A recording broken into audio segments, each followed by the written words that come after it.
students, welcome to class 12th by Unacademy. I am Shivani Sharma, your maths educator.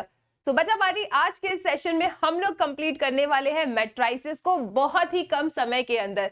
Start करते हैं, समझते हैं कि मैट्रिक्स क्या है। सबसे पहले matrix is an ordered rectangular array of numbers और फंक्शन। समझ नहीं आया? सिंपल भाषा में बताते हैं।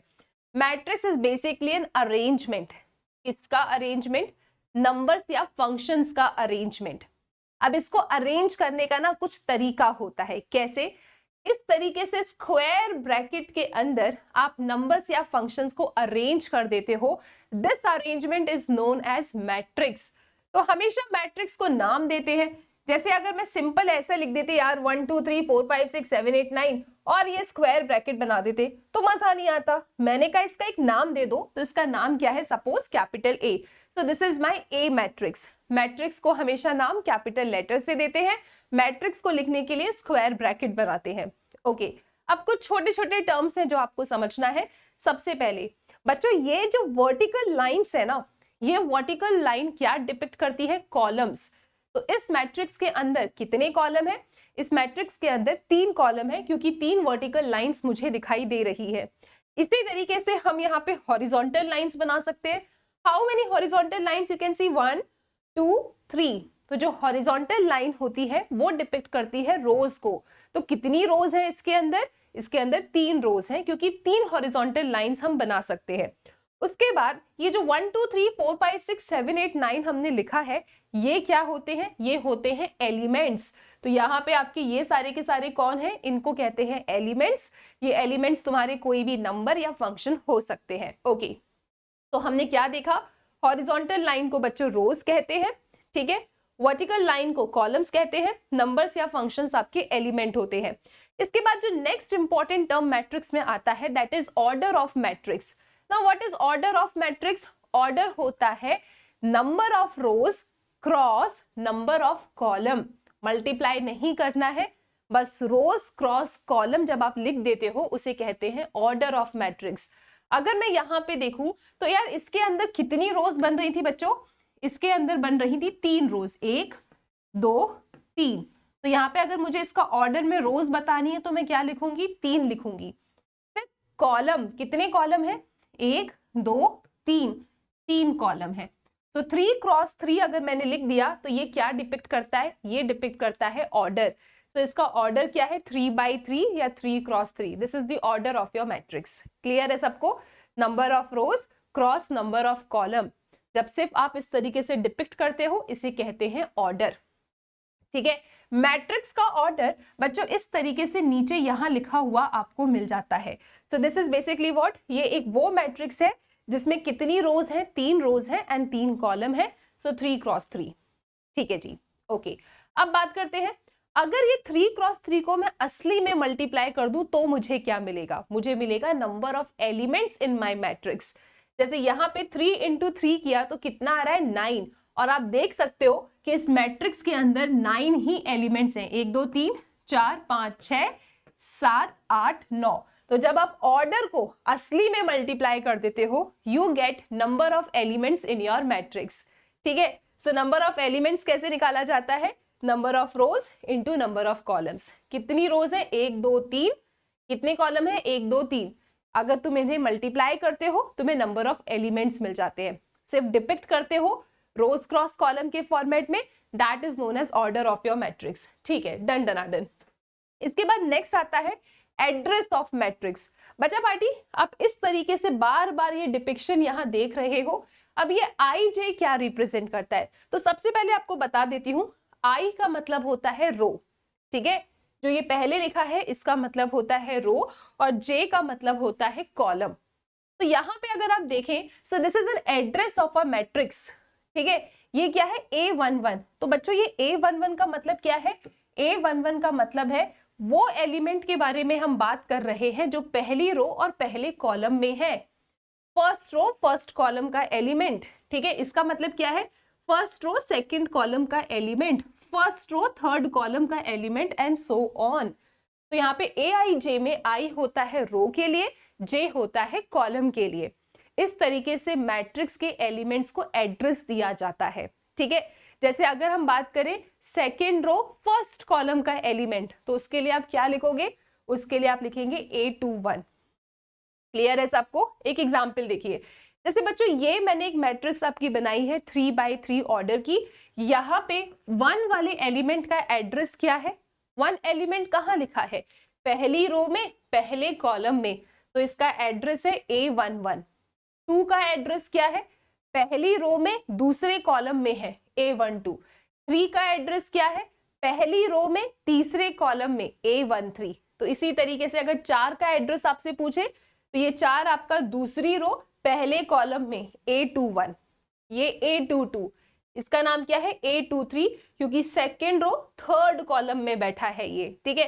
फिर ये A31 third row first column में, A32 third row second column में बैठा है, A33 third row third column में बैठा है।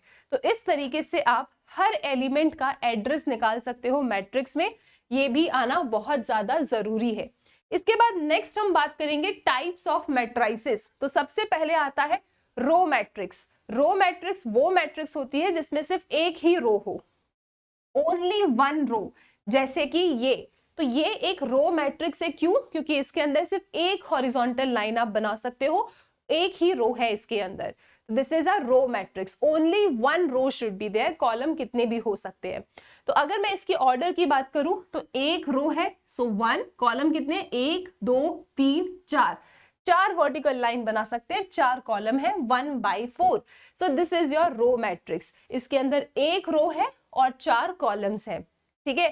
तो रो मैट्रिक्स का ऑर्डर कैसा होता है, 1 क्रॉस n होता है, ठीक है। एक रो और कॉलम कितने भी हो सकते हैं, 1 रो होनी चाहिए बस, ठीक है। सो 1 क्रॉस n इसका ऑर्डर हो जाएगा। कॉलम मैट्रिक्स सिर्फ एक कॉलम होना चाहिए, जैसे कि ये, ओनली 1 कॉलम, रोज कितनी भी हो सकती है। तो अगर मैं इसकी ऑर्डर की बात करूं बेटा जी, तो इसमें कितनी रोज है, 1 2 3 4, 4 रोज है और कितने कॉलम है, 1। तो 4 क्रॉस 1 इसका क्या हो जाएगा, ऑर्डर हो जाएगा। यहाँ पे कॉलम मैट्रिक्स का ऑर्डर m क्रॉस 1 टाइप का होता है, एक ही कॉलम होगा, रोज कितनी भी हो सकती है। स्क्वायर मैट्रिक्स वो मैट्रिक्स होती है जहां पे number of rose and number of columns आपस में कैसे हो, बराबर हो। तो अगर मैं यहाँ की बात करूं, इसके अंदर कितनी रोज है, इसके अंदर 3 रोज है, कितने कॉलम है, 1 2 3। तो जब number of rose number of column के बराबर होते हैं तो ऐसी मैट्रिक्स को बच्चों स्क्वायर मैट्रिक्स कहते हैं। इसके बाद डायगोनल मैट्रिक्स। डायगोनल मैट्रिक्स क्या होती है, डायगोनल मैट्रिक्स वो मैट्रिक्स होती है जहां पे नॉन डायगोनल एलिमेंट्स हमेशा 0 होंगे और डायगोनल एलिमेंट्स कोई ना कोई एलिमेंट होगा। जैसे डायगोनल एलिमेंट्स क्या होता है, वो एलिमेंट्स जो BII पोजीशन पे आए, मतलब B11 B22 B33 B44, ये सब तुम्हारे डायगोनल एलिमेंट्स होते हैं। तो यहाँ पे कंडीशन किस पे लगी है, यहाँ कंडीशन लगी है नॉन डायगोनल एलिमेंट्स पे। आपके नॉन डायगोनल एलिमेंट्स हमेशा 0 होने चाहिए। अगर i j के बराबर नहीं है तो वहां पे 0 होना चाहिए। जैसे आप इधर देखिए, यहाँ पे ये क्या है, B11 पोजीशन है, ये तो डायगोनल एलिमेंट है। हमको किससे मतलब है, नॉन डायगोनल एलिमेंट से। तो नॉन डायगोनल एलिमेंट ये होगा, इसकी लोकेशन है B12, इसकी है 21, i j के बराबर नहीं है, इन पोजीशंस पे 0 आना चाहिए। तो non diagonal elements are 0 in your diagonal elements. Diagonal elements कुछ भी हो सकते हैं, ठीक है। Scalar matrix.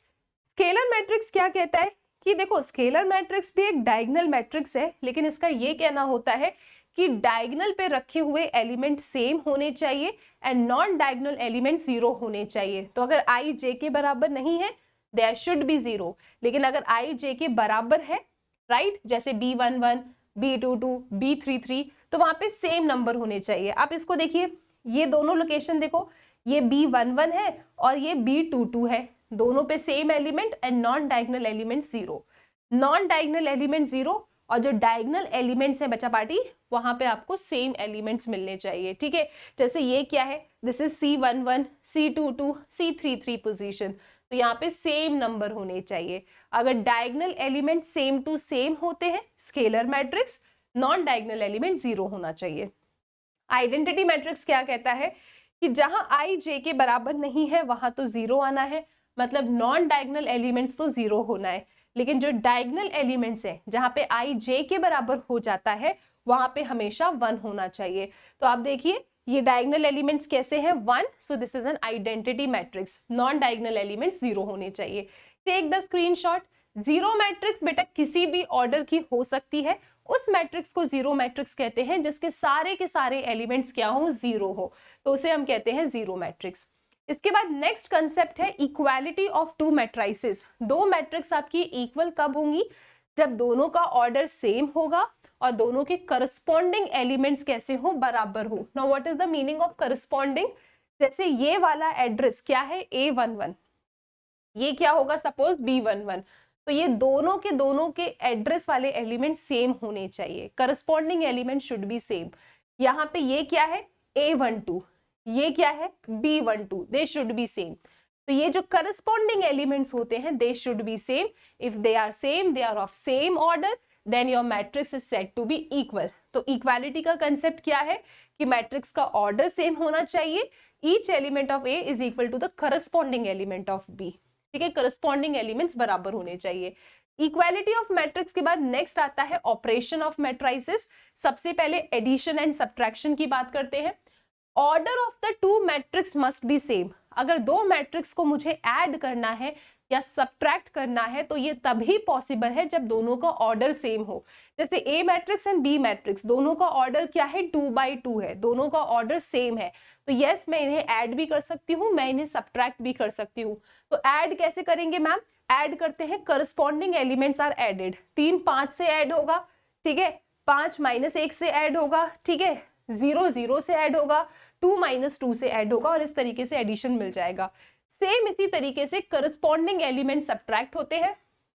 3 का सब्ट्रैक्शन 5 से होगा, 5 का सब्ट्रैक्शन -1 से होगा, 0 का सब्ट्रैक्शन 0 एंड 2 का सब्ट्रैक्शन -2 से होगा। ये आपके पास A - B आ जाएगा। तो कब आप मैट्रिक्स को ऐड या सब्ट्रैक्ट कर सकते हो, जब दोनों का ऑर्डर सेम हो। अगर दोनों का ऑर्डर सेम है तभी addition and subtraction is possible.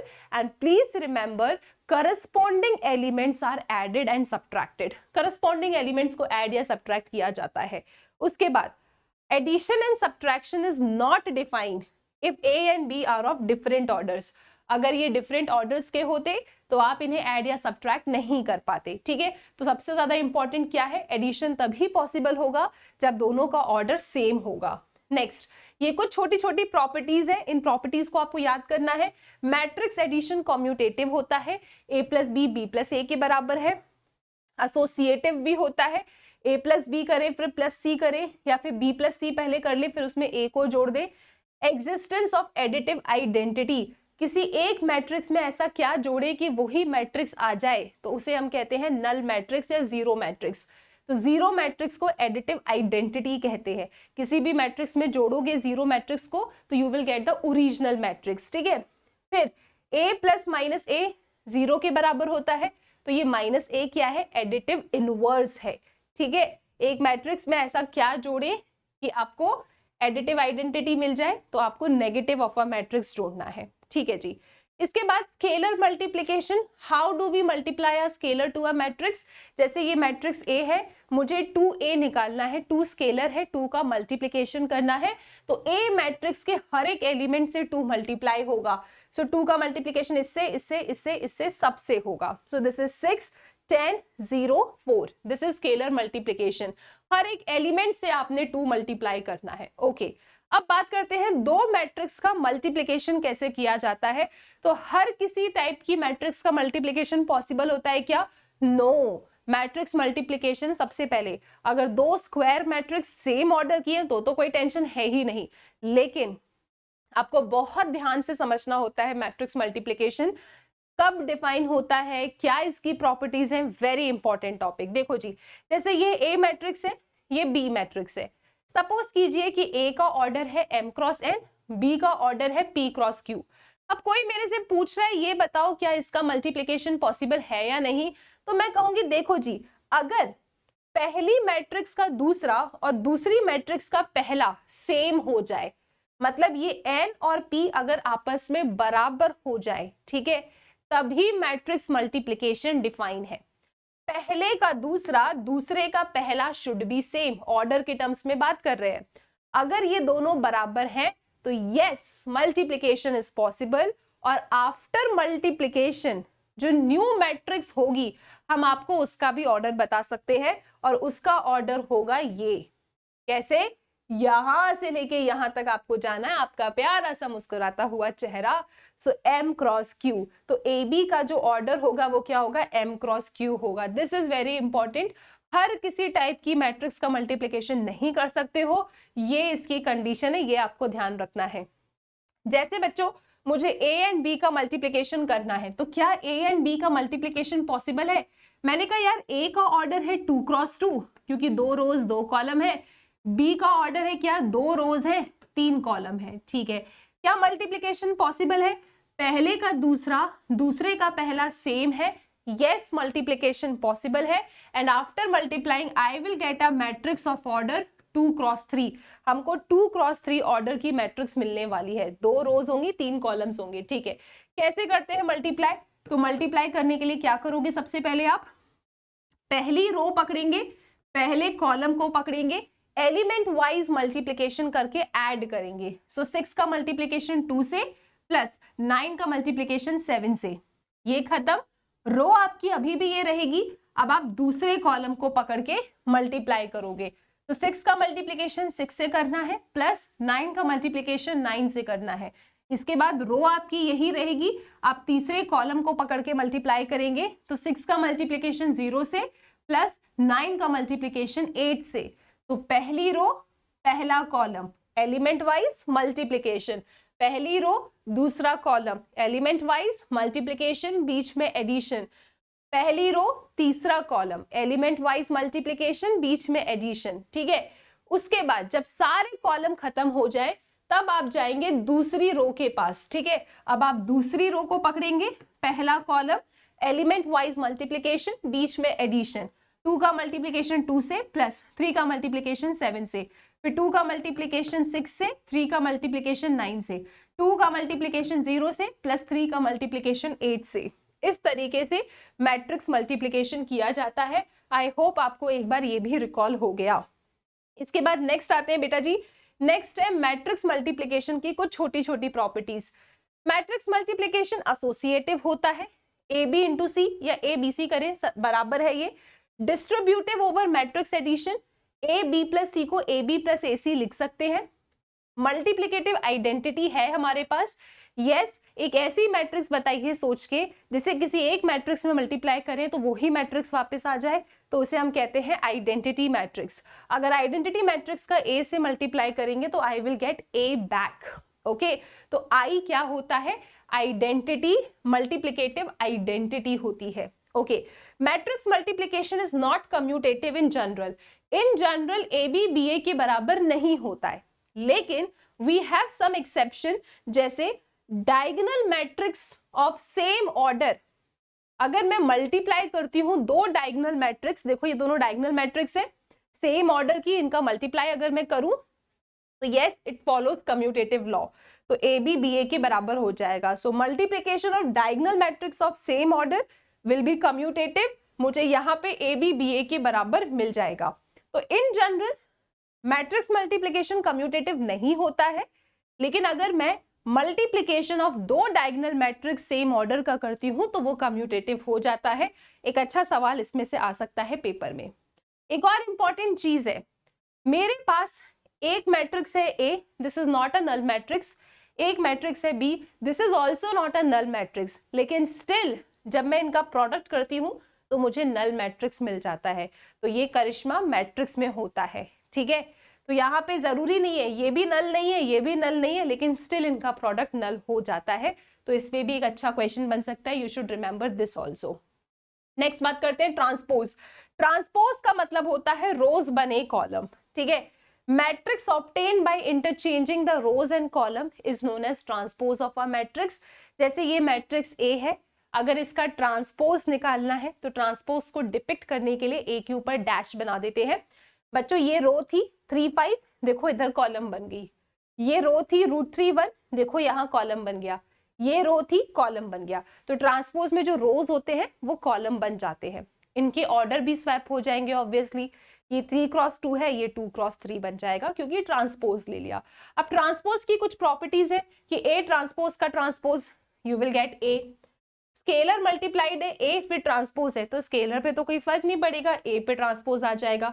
A plus B का transpose A transpose plus B transpose होता है, लेकिन AB का ट्रांसपोज उल्टा होके आता है, सो this is B transpose A transpose. ये छोटी छोटी प्रॉपर्टीज याद रखनी है। इसके बाद symmetric matrix and skew symmetric matrix. Symmetric matrix वो मैट्रिक्स होती है ट्रांसपोज लेने के बाद you get your original matrix. जैसे ये मैट्रिक्स है, अगर मैं इसका ट्रांसपोज लूं तो मुझे यही वापस मिलेगा, A transpose is equal to A। देखो ये रो है, कॉलम बना दो, ये रो है, कॉलम बना दो, ये रो है, कॉलम बना दो। ट्रांसपोज लेने के बाद you are getting the same matrix back, symmetric matrix. Transpose लेने के बाद you are getting minus of A matrix, skew symmetric matrix. जैसे ये मैट्रिक्स है, अगर मैं इसका ट्रांसपोज लेती हूँ तो मुझे ये मैट्रिक्स दोबारा नहीं मिलेगी, मुझे नेगेटिव ऑफ ये मैट्रिक्स मिलेगी। So B transpose will be minus of B here, so this is skew symmetric matrix. एक चीज नोटिस कीजिए, आपके स्क्यू सिमेट्रिक मैट्रिक्स के डायगोनल एलिमेंट्स हमेशा क्या होते हैं, 0 होते हैं। ठीक है बच्चा, if I take the transpose of this I will get minus of B. Okay done. इसके बाद छोटे छोटे रिजल्ट्स हैं स्क्यू सिमेट्रिक मैट्रिक्स पे। कोई स्क्वायर मैट्रिक्स A है तो बेटा A प्लस A डैश हमेशा सिमेट्रिक होता है और A माइनस A डैश हमेशा स्क्यू सिमेट्रिक होता है। You have to remember this, A plus A dash symmetric होगा, A minus A dash skew symmetric होगा। Any square matrix A can be expressed as the sum of symmetric and skew symmetric.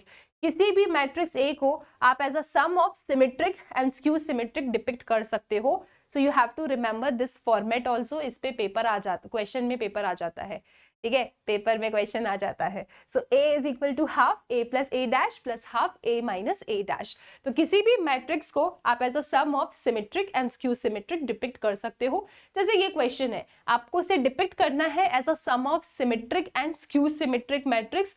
तो इसके लिए procedure क्या है, सबसे पहले जो भी मैट्रिक्स थी उसका ट्रांसपोज निकालेंगे, फिर उसका half B plus B dash निकालेंगे और इसको कह देंगे कि नाम है P। ठीक है, ये निकाल लिया आपने। फिर इस P का डैश निकालिए, तो P डैश किसके बराबर आ रहा है, P के बराबर, मतलब P half B plus B dash क्या है, सिमेट्रिक है। उसके बाद आप निकालेंगे half B minus B dash, उसको नाम दे देंगे Q। जैसे ही आपने ये निकाला फिर आप इस Q का ट्रांसपोज लीजिए, वो माइनस ऑफ Q के बराबर आ रहा है, यानी Q क्या है, स्क्यू सिमेट्रिक। अब अगर मैं अपने P और Q को जोड़ती हूँ ना तो I am getting B back. तो मैंने B को as a sum of symmetric and skew symmetric depict कर दिया। सो बच्चा पार्टी, यही इसका एक इंपॉर्टेंट कंसेप्ट है, ये आपने याद रखने हैं। बाकी हमने सारे important concept of your chapter matrices cover कर लिया है। अब नेक्स्ट वीडियो में डिटर्मिनेंट्स के सारे कंसेप्ट्स को कवर करेंगे। डिटर्मिनेंट में बहुत सारी प्रॉपर्टीज हैं, उन सबको नेक्स्ट चैप्टर में कवर किया जाएगा। Till then, thank you, please take care.